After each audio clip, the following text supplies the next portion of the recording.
ሰላም ጤና ይስጥልኝ ውድ የቻናል ቤተሰቦች እንደምን አላችሁ? ዛሬ ስለ ገቨርንመንት ፐርቼዝ ማልቲፕላየር እና ታክስ ማልቲፕላየር ትምህርት እንማማራለን። ከዛ በፊት ለዩቲዩብ ቻናሉ አዲስ የሆናችሁ ሰብስክራይብ እንድታደርጉ በትህትና ጠይቃችኋለሁ። እንዲሁም ይህን ቪዲዮ እስከ መጨረሻ ድረስ እንድትከታተሉ ላይክ በማድረግ እንድትጀምሩ ጋብዛችኋለሁኝ። አሁን ቀጥታ ወደ ትምህርቱ ነው የምንገባው። multiplier ይላል። እንግዲህ the Keynesian cross show how income y is determined for a given level of planned investment I and physical policy variable g and t y አለዚህ y ዲተርሚን የሚያደርጉ የኢንቨስትመንት እና ፊዚካል ፖሊሲ ቫሪያብል ገቨርንመንት ስፔንዲንግ ኤንድ ታክስ የመንግስት ግዢ እና የታክስ የገቢ ግብር በሚል ተገልጿል ማለት ነው። now we use it show how y changes when the exogenous variable changes exogenous variable ለውጥ ሲኖር ወይም የውጭ ቫሪያብል ተጽዕኖ ሲያሳድር በኢንካም ላይ ማለት ነው ምን ያክል ለውጥ እንደሚያደርግ እንማማራለን። more specifically we will consider how output or GDP respond to change in government purchase ወይም የመንግስት ግዢ ለውጥ ሲደረግ በአውቶኖመስ ታክስ በአውቶኖመስ ስፔንዲንግ በኮንሰምፕሽን እና በኢንቨስትመንት ለውጥ ሲኖር እና በገቨርንመንት ስፔንዲንግ እና ታክስ ቅድም ለመግለጽ እንደሞከርኩት እና በታክስ ማልቲፕላየር አማካኝነት ለውጥ በሚኖርበት ጊዜ ጂዲፒ እንዴት እንደሚለወጥ ማለት ነው መረዳት እንችላለን። እዚህ ጋር እንግዲህ የመጀመሪያው ዘ ገቨርንመንት ፐርቼዝ ማልቲፕላየር ቼንጅ ኢን ዋይ ኦቨር ቼንጅ ኢን ጂ ይላል። እዚህ ይሄ ማለት ነው እንግዲህ በአንድ ብር ገቨርንመንት ስፔንዲንግ የሚጨምር ከሆነ የመንግስት ወጪ ወይም ግዢ በአንድ ብር የሚጨምር ከሆነ ኢንካም በዛው ልክ ራይዝ እያደረገ እንደሚጨምር ያስተምረናል። የዚህ ራይዚንግ ለውጡ ምንድነው? ከገቨርንመንት ስፔንዲንግ በፊት ከነበረበት ጂ1 ወደ ጂ2 ለውጥ የሚያደርግ ከሆነ ቼንጅ ኢን ጂ እንላለን። የዚህ ፕላንድ ኤክስፔንዲቸር የታቀደ ወጪ ላይ አፕዋርድ ሽፍት እንዲያደርግ ያም ማለት ከፕላንድ ኤክስፔንዲቸር 1 ወደ ፕላንድ ኤክስፔንዲቸር 2 ሽፍት እንደሚያደርግ ያስረዳናል። ግራፊካሊ በዚህ አይነት መንገድ መመልከት እንችላለን። በቨርቲካል አክሲስም በሆሪዞንታል አክሲስም y1 and y2 ተቀምጠዋል። ፕላንድ ኤክስፔንዲቸር እና ፕላንድ ኤክስፔንዲቸር 2 በተመሳሳይ መንገድ ተቀምጠዋል ማለት ነው። y1 ላይ ብንወስድ እንግዲህ የመጀመሪያው ኢኩሊብረም የተፈጠረበት ቦታ ነው በፕላንድ ኤክስፔንዲቸር 1 እና በዚያ ላይ ማለት ነው። ይሄኛው የምንመለከተው 45 ዲግሪ ከፍሎ የሄደው በአክቹዋል ኤክስፔንዲቸር እና በፕላንድ ኤክስፔንዲቸር መካከል እኩል ወይም ኢኩሊብረም የተፈጠረበትን ቦታ ያሳያል ማለት ነው። እንግዲህ እዚህ ጋር የምንረዳው በቀላሉ ማለት ነው ይሄኛው ቼንጅን ጂ ነው፣ ይሄኛው ደግሞ ቼንጅን ዋይ። ያ ማለት በዚህ መካከል እና በዚህ መካከል ያለው ርቀትን በተገቢ መንገድ ያስረዳል ማለት ነው። እንግዲህ ከዚሁ የቀጠለ ገለጻ ነው ውድ የቻናሌ ቤተሰቦች። እነዚህን ለመረዳት የግድ ግራፉ ስለሚያስፈልገን ከግራፉ ላይ እንረዳለን ማለት ነው። ኮንሲኩዌንትሊ ኢኩሊብረም ሙቭ ፍሮም ኤቱ መጀመሪያ ላይ የተፈጠረው ኢኩሊብረም እዚህ አካባቢ ነበር። ከዚያ ወደ ቀጥታ ወደ ፕላንድ ኤክስፔንዲቸር 2 ሲፈጠር ማለት ነው ወደዚህ ሙቭ አድርጓል። አን ኢንክሪዝ ኢን ጂ ከጂ1 ወደ ጂ2 ኢንክሪዝ ወይም ቼንጅ ሲኖር ማለት ነው ለውጥ ሲኖር ቼንጅ ኢን ዋይ ግሬተር ዛን ቼንጅ ኢን ጂ።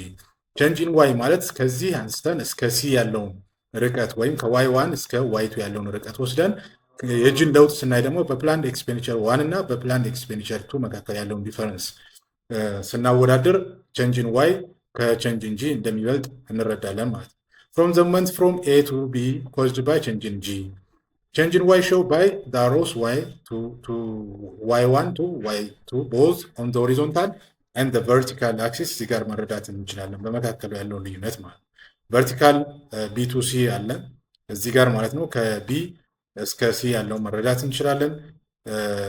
ስለዚህ ለዚያ ነው change in Y greater than change in G ያልነው ማለት ነው። በሁለቱም በፕላንድ ኤክስፔንዲቸር 1 እና በፕላን ኤክስፔንዲቸር 2 ላይ ያለውን ማለት ነው። ስለዚህ ቼንጅ ኢን ዋይ ኦቨር ቼንጅ ኢን ጂ ኮድ ምን እንለዋለን? ይሄንን ገቨርንመንት ፐርቼዝ ማልቲፕላየር እንለዋለን ማለት ነው። ያ ማለት $1 ገቨርንመንት ፐርቼዝ ኢንክሪዝ የሚያደርግ ከሆነ በኢንካም ምላሹ ሪስፖንስ በዚያው ልክ ኢንክሪዝ እያደረገ ይመጣል የሚለውን በሚገባ ያስረዳናል ማለት ነው። An implication of the Keynesian clause is that the government purchasing multiplier is larger than 1 ከዚህ ይበልጣል።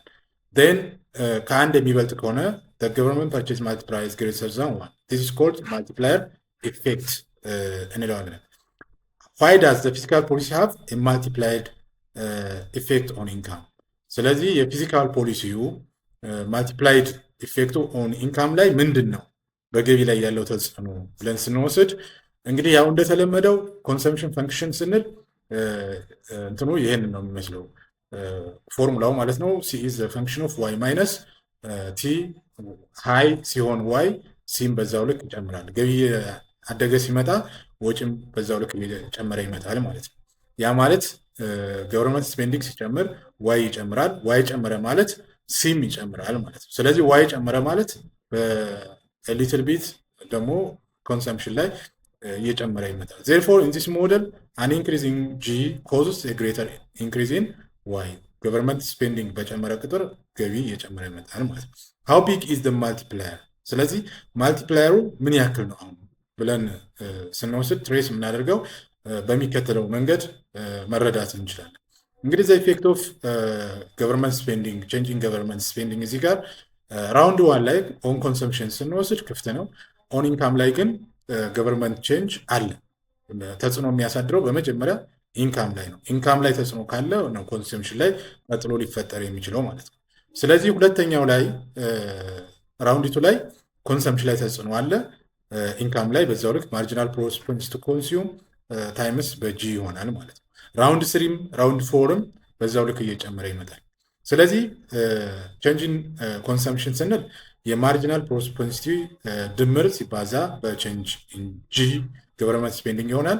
ይሄኛው ግን ቼንጅን ዋይ በአንድ እየጨመረ የሚመጣ ከሆነ አንድ ሲደመር ማርጂናል ፕሮስፐሪቲ ኮንሱም ፕላስ ማርጂናል ፕሮስፐሪቲ ኮንሱም ቱ እንደዚህ ያህል መጨረሻ ላይ በቼንጅን ጂ እናባዘዋለን ማለት ነው። ስለዚህ ቼንጅን ዋይ ኦቨር ቼንጅን ጂ ገቨርንመንት ማልቲፕላየር ፎርሙላው በዚህን መንገድ ድራይቭ አድርገን ማግኘት እንችላለን። ደን ሃው ቢግ ለሚለው ትክክለኛ መልስ በዚህ መንገድ ማግኘት እንችላለን ማለት ነው። እንግዲህ ውድ የቻናል ቤተሰቦች አሁን ከዚህ በፊት ባየነው ፎርሙላ ማርጂናል ፕሮስፐሪቲ ኮንሱምን ብንተካ ማልቲፕላየሩን ማግኘት እንችላለን። 5 ይሆናል 0.8 ቢሆን 0.9 ሲሆን ደግሞ 10 ይሆናል።